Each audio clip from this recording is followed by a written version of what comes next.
여러분은 어떤 고민을 하고 계시나요? 그 고민을 10분 이상 하시나요? 다른 질문으로 여러분은 외모가 중요하다고 생각하시나요? 많은 사람들은 외모의 중요성에 대해 얘기를 하면 외모는 중요하지 않고 중요한 것은 내면이라고 말합니다. 하지만 정말 외모는 중요하지 않은 것일까요? 혹은 내 외모가 마음에 들지 않는다면 외모는 어떻게 해야 가꿀 수 있을까요? 오늘 여러분과 함께 알아볼 지혜는 쓸데없는 고민을 해봤자 의미 없는 이유와 외모가 인생에서 얼마나 중요한지 나이 들수록 귀티나는 외모를 갖는 법에 대해 알아보려 합니다. 그 외에도 인생에 도움이 될 좋은 지혜들을 함께 알아보도록 하겠습니다. 내면보다 외모가 더 중요하다. 대부분의 사람들은 이렇게 말한다. 외모보다 중요한 것은 내면이다. 하지만 이 말은 정답이 아니다. 인생을 살아가는 데 있어서는 외모가 중요하고 내면은 당연히 중요하다. 도덕적 문제와 관련해서는 사람들의 말을 크게 신뢰할 수 없다. 모든 사람들은 교통신호를 지켜야 한다고 알고 있으며 그렇게 말은 하지만 실제 생활에서는 그렇게 하지 않는 사람들이 이를 지키는 사람보다 훨씬 많기 때문이다. 이게 바로 말과 행동의 이중성이다. 이러한 이중성이 나타나는 것 중에 하나가 외모는 중요하지 않으며 마음이 중요하다는 말이다. 말은 그렇게 하면서도 자신들도 외모를 본다. 외모는 아주 오래전부터 중요하게 여겨졌기에 중국 당나라의 관리 선발 기준이었고 조선시대의 인재 판별 기준이라는 신원서판에서도 외모가 첫째 조건이었다. 정신의학에서는 사람을 한 가지 면으로 판단하면 정신이 미숙한 사람이라고 본다. 그러나 안타깝게도 우리가 사는 이 세상은 사람을 외모로 판단하고 있는 미숙한 사람들로 가득함을 명심하라.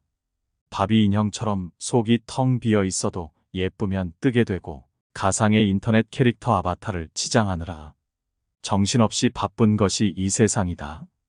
만일 내가 사람과 접할 일이 없고 다른 사람들에게 굳이 잘 보이지 않아도 하나도 아쉬울 것 없는 사람이라면 외모 따위는 중요하지 않다고 말할 수 있다. 하지만 그런 것이 아니라면 반드시 외모에도 신경을 써라. 여러 인간관계의 책을 보아도 사람은 외관이 중요하다고 말한다. 외모가 중요하지 않다고 말하는 인간관계의 명저들은 존재하지 않는다. 사람들과 계속해서 접해야만 하는 이 세상에서 살고 있는 한 자기 자신의 외모를 가꿔라. 외모를 가꾸는 것은 어렵지 않다. 머리 손질, 의상, 말투를 바꾸는 것만으로도 사람은 놀랍도록 변할 수 있다. 이때 부티를 내지 말고 귀티가 나도록 하라. 졸부처럼 돈과 상표만 걸치지 말고 귀족적 세련됨을 갖추라. 여기 외모를 가꾸는 방법이 있다. 먼저 깔끔하게 가꿔라. 꾸깃꾸깃 구겨져 있고 냄새가 나는 옷차림, 구겨 신고 지저분한 신발은 당연히 고급스러워 보이지 않고 아무리 비싼 것들을 걸쳤어도 싸구려로 보이게 만든다. 저렴한 물건들을 가지고서도 깔끔하기만 하면 훨씬 호감 가는 인상이 될 수 있다. 부드럽고 온화한 표정을 지어라. 이목구비보다 더 중요한 게 표정이다. 항상 부드럽게 웃으면서 살짝살짝 변하는 표정 변화는 그 사람을 여유 있어 보이게 한다. 몸매보단 바른 자세에 신경 써라. 항상 구부정한 등 어정쩡한 자세에서 허리만 쭉 펴도 사람이 달라 보인다. 여기에 건강한 식단과 운동으로 관리까지 하면 사람이 멋있어 보이고 실제로 자신감도 올라간다. 유행보다는 나에게 어울리는 옷을 입어라. 내 체형에 잘 어울리는 스타일을 아는 것이 중요하다. 나와 체형이나 분위기가 비슷한 연예인들이 어떻게 스타일링 하는지 눈여겨보면 좋다. 옷을 꼭 많이 사지 않아도 매장에 가서 많이 입어만 봐도 나에게 어울리는 스타일을 찾을 수 있다. 고급스러워 보이기 위해서는 옷의 소재를 꼭 체크하고 원색보다는 부드러운 색감을 선호하는 게 좋다. 외모가 주는 이점은 남들보다 앞선 출발선에 설 수 있다는 것이다. 예쁘게 꾸미고 나간 날은 사람들이 유난히 친절하다고 느껴지는 경우가 많고 나의 마음가짐도 달라진다. 마음 저 밑에서부터 자신감이 솟아오른다. 반면 너무 후줄근하게 외출했을 때는 사람들을 최대한 안 마주치고 얼른 집에 오고 싶다는 마음이 든다. 외모가 출발선을 조금 앞에 놓아준다면 롱런하고 질주하게 만들어주는 것은 내면이다. 외모만 믿고 내면을 가꾸지 않는다면 생명이 길 수 없다. 그렇기에 외모를 통해 출발선을 앞당기고 그 후에 갈고 닦은 내면의 아름다움을 발휘하면 된다. 살면서 10분 이상 고민하지 말라. 우리가 하는 걱정거리의 40%는 절대 일어나지 않을 사건들에 대한 것이고 30%는 이미 일어난 사건들, 22%는 사소한 사건들, 4%는 우리가 바꿀 수 없는 사건들에 대한 것들이다. 즉 96%의 걱정거리가 쓸데없는 것이다. 고민거리는 오직 두 가지로 나눠라. 내가 걱정해 해결할 수 있는 고민과 내가 아무리 걱정하더라도 결코 해결할 수 없는 고민이다. 내일 비가 오면 어떻게 하나? 우산을 준비하면 된다. 비를 멈추게 하는 것은 당신 능력의 한계를 벗어난다. 그것은 신의 영역이다. 신의 영역에 속하는 문제는 신에게 맡겨라. 그리고 오직 당신이 걱정해서 풀 수 있는 문제들만 고민하고 해결책을 찾아라. 당신에게 어떤 고민이 있을 때 머리를 싸매고 며칠 누워 있으면서 걱정을 한다고 해서 문제가 해결되지 않는다. 어떤 문제에 직면했을 때 그 문제에 대해 우리가 생각할 수 있는 시간은 굳이 따지자면 10분도 안 된다. 무슨 걱정거리가 있건 그것을 종이에 적어보라. 틀림없이 서너 줄에 지나지 않는다. 그 몇 줄 안 되는 문제에 대해 10분 안에 해답이 나오지 않으면 그것은 당신으로서는 해결할 수 있는 고민이 아니다. 그런데도 그 10분을 당신은 질질 고무줄처럼 늘려가면서 하루를 허비하고 한 달을 죽이며 결국에는 1년을 망쳐버린다. 머리가 복잡하다고 하면서 말이다. 하지만 사실은 해결 방안도 알고 있으면서 행동에 옮기는 것을 두려워하는 경우가 대부분이다. 10분 안에 해답이 안 나온다면 더 이상 걱정하지 마라. 고민이 많다고 해서 한숨 쉬지 마라. 고민은 당신의 영혼을 갉아먹는다. 문제의 핵심을 정확히 파악하고 해결책을 찾아 그래도 실행하라. 해결책이 보이지 않으면 무시하라. 고민하나 안 하나 결과는 똑같지 않은가. 그러므로 고민은 10분만 하라. 왜 문제가 안 풀리는 것일까? 그것은 당신이 문제를 풀려고 하지 않기 때문이다. 문제를 풀려고 하면 문제는 절대로 풀리지 않는다.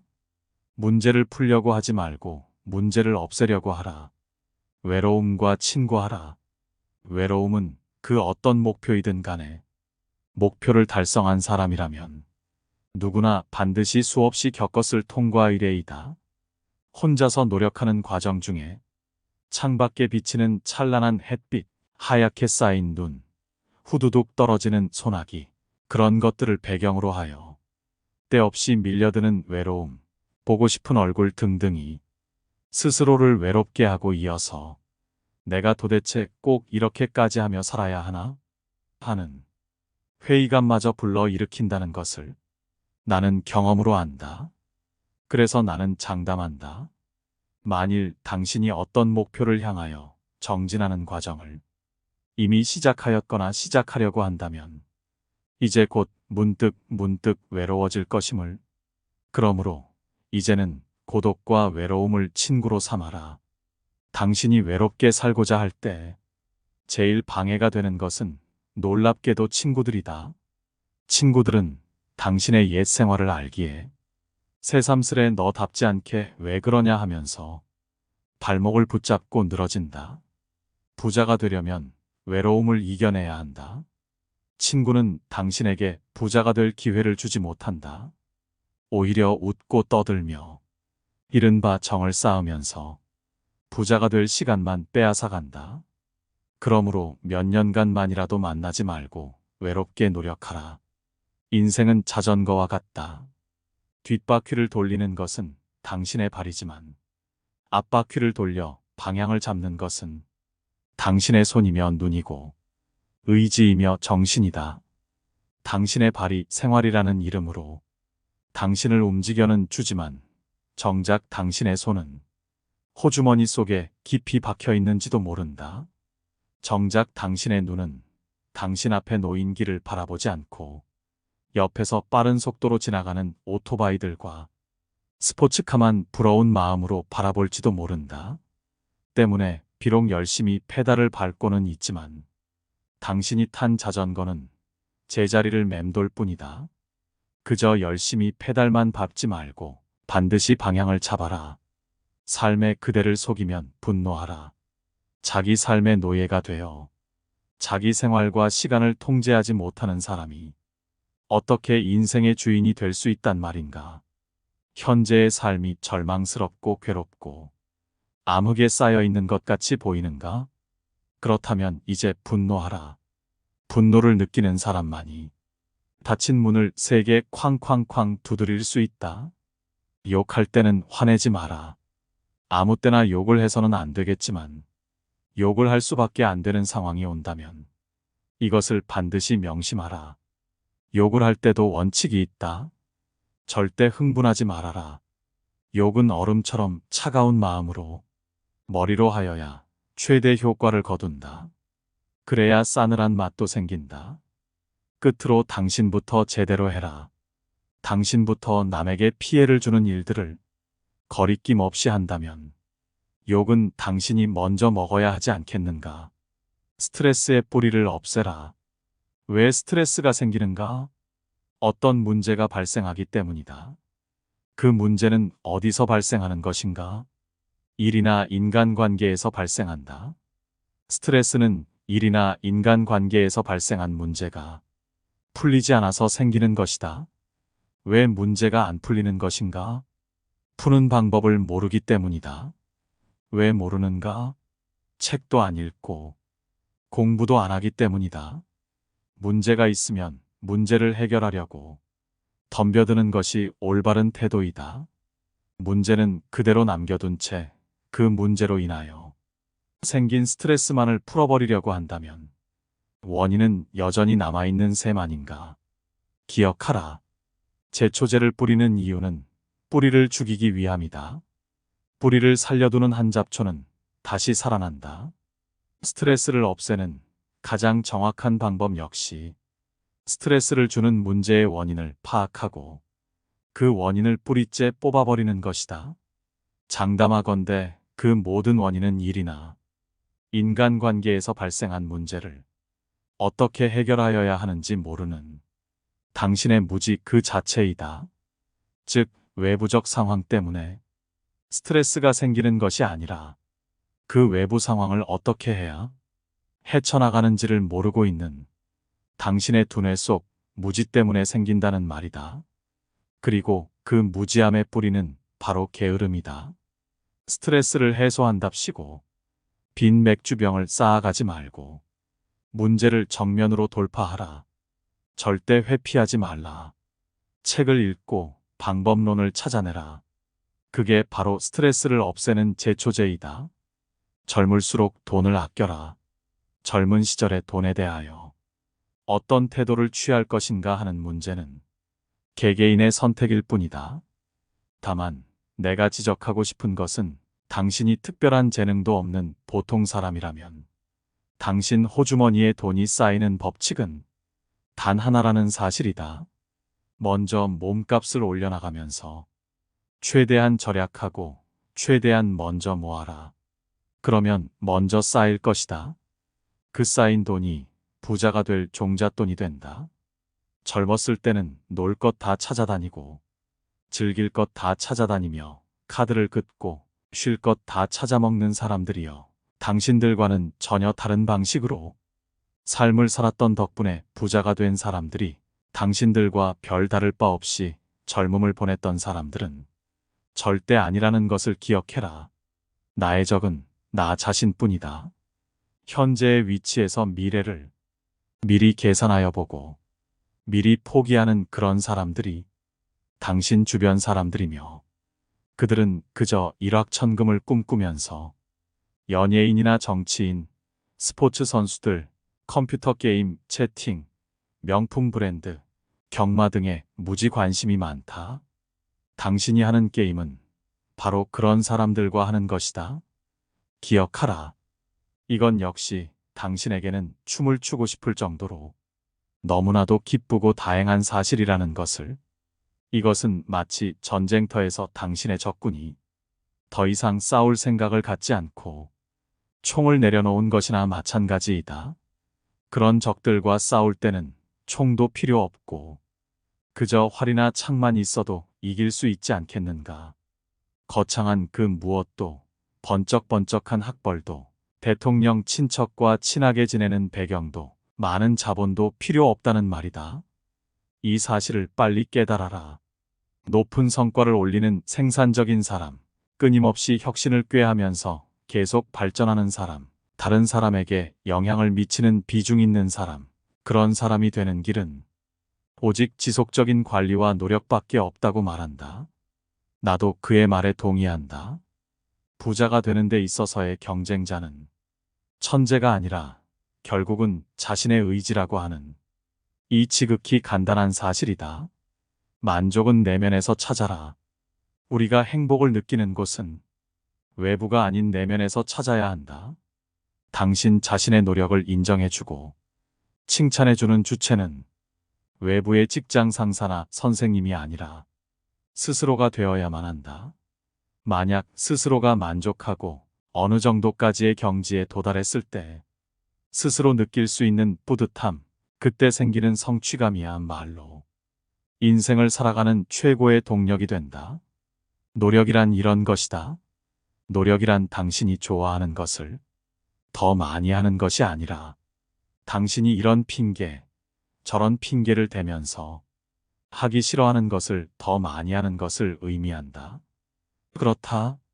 노력이란 싫어하는 것을 더 열심히 하는 것이다. 기회는 모두에게 제공되지만 그 보상은 당신의 노력 여하에 따라 차등적으로 이루어짐을 명심하라.